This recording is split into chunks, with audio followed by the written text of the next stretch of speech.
আসসালামু আলাইকুম ভিউয়ার্স, কেমন আছেন সবাই? দুই পাহাড়ের মাঝখান দিয়ে হাঁটতাছি। দেখেন, পাহাড়ের উঁচুতে আসে দুইটা পাহাড় ভাগ হয়ে মাঝখানটা একটা রাস্তা চলে গেছে। আর এই সেই রাস্তা, আর এই পাহাড়, এই পাহাড়, এই পাহাড় লে মাঝখানটা সব পাহাড়ের অনেক উঁচুতে মাঝখান দিয়ে একটা রাস্তা, দুই পাহাড়ের একটা ভাগ হয়ে মাঝখান দিয়ে একটা রাস্তা চলে গেছে। তো সৌন্দর্যটা মোটামুটি ভালো, এখানকার পরিবেশটা, বাতাস আছে। তো ক্লান্তিহীন পথ চলা আমাদের, দীর্ঘক্ষণ চলতে হবে। দেখেন, এই পাহাড় আর এই পাহাড় ছুটে চলেছে, গরমে শরীর পুড়ে যাচ্ছে। তপ্ত রোদ, মাথার উপরে সূর্যটা যেন শরীরের সমস্ত পানি চুষে চুষে নিচ্ছে। কি আর বলবো, রুক্ষভাবে এই পথটা, প্রত্যেকটা পথই ক্লান্তিকর। কবে যে শেষ হবে আমাদের এই জার্নিটা একমাত্র আল্লাহ জানে।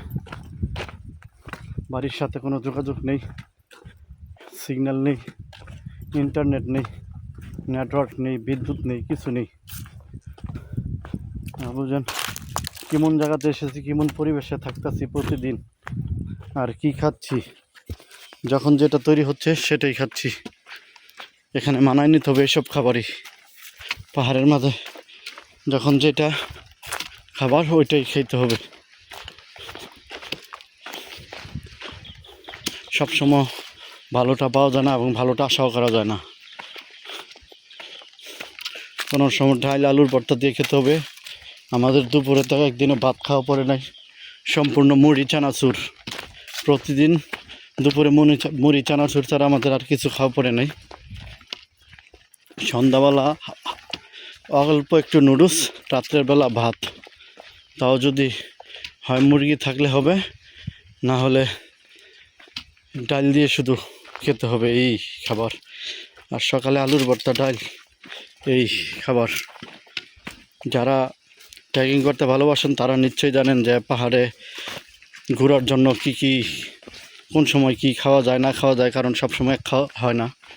তাই আপনারা যারা নতুন করে আসতে চান, আমার ভিডিও দেখেন এবং বুঝেন, একটা গ্রুপ করেন, তারপর একটা ভালো ট্যুরিস্ট গাইড ধরে ঘুরতে আসেন, তাহলে সবচেয়ে সুন্দর হবে। তা না হলে পস্তাতে হবে। আর ভালো একটা গাইড আপনাকে দিক নির্দেশনা দিতে পারবে এবং রাস্তা সঠিকভাবে চিনাতে পারবে।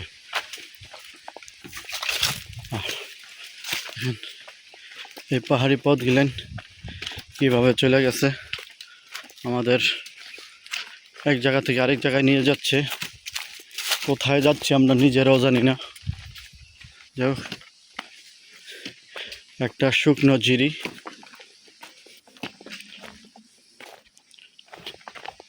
হয়তো কিছু দিনের মধ্যে এটা আবার বর্ষাকালের মধ্যে এই ঝিরিটা আবার সুপ্ত ধারায় বয়ে চলবে, তার আপন মনে গতিতে এখানে কলকল করে পানি চলবে।